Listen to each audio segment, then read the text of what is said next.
Hello and welcome to Poetic Elements, how authors write poetry and what authors use to write poetry.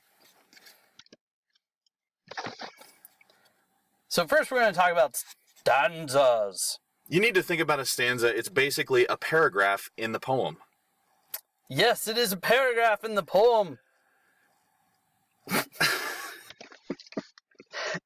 Then there is diction. There's a reason why the poet chooses the words they choose and not other words. There are so many words. This is a disaster. This is a disaster. Imagery. Imagery are those little details that make you feel like you're actually there. If the poet knows what they're doing, they're going to try to put pictures in your head. Not literally. That would be messy. It would be like holding an orange and how you can feel the little dimples and ridges within those orange. That would be a good example of imagery. If you know your five senses, you can understand imagery. If you only have four senses, then I feel sorry for you. Similes.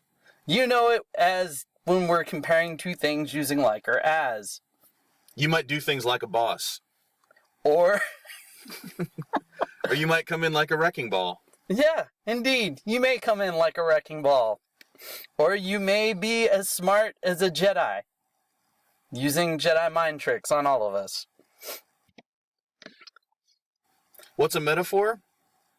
For a while. A metaphor is a way to use language. I hope we don't actually show this to anybody. A metaphor is a way to use language to say that it is something else. It's just a figure of speech, but it's a way to draw imagery in the reader's mind. Yes, metaphor.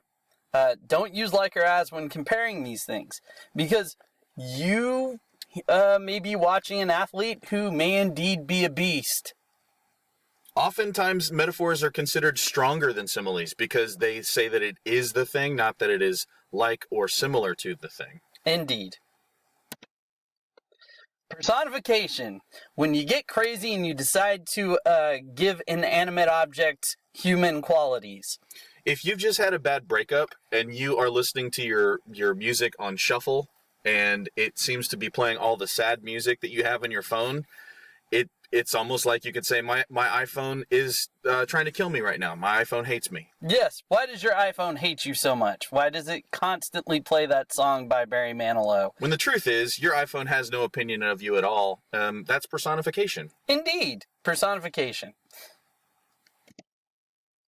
Hyperbole.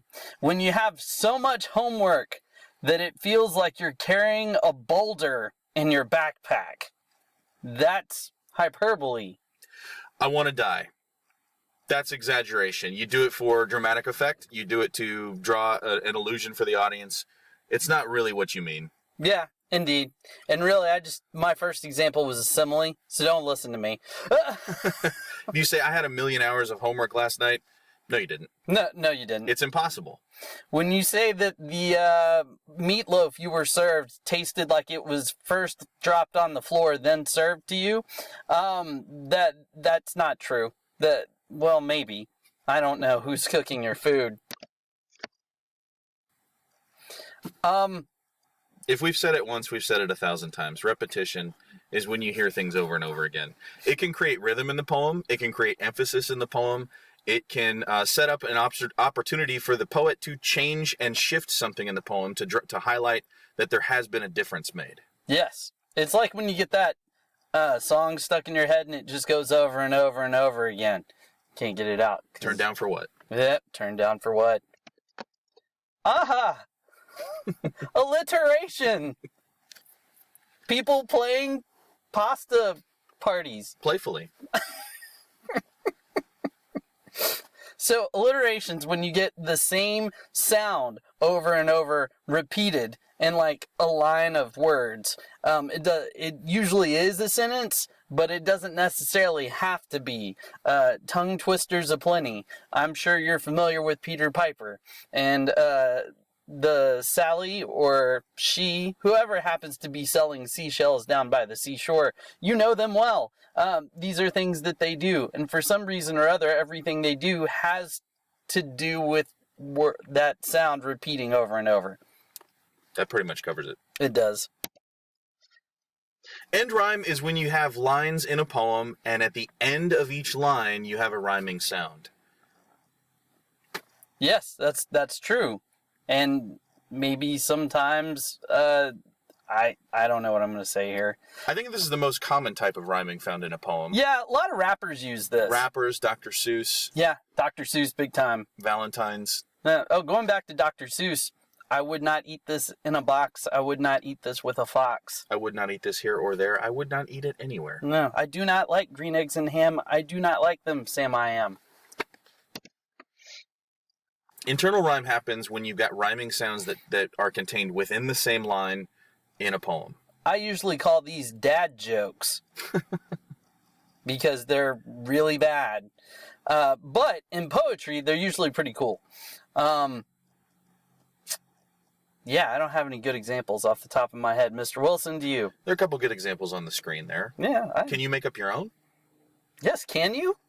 We'll give you a second. Done. Do you have one? Good.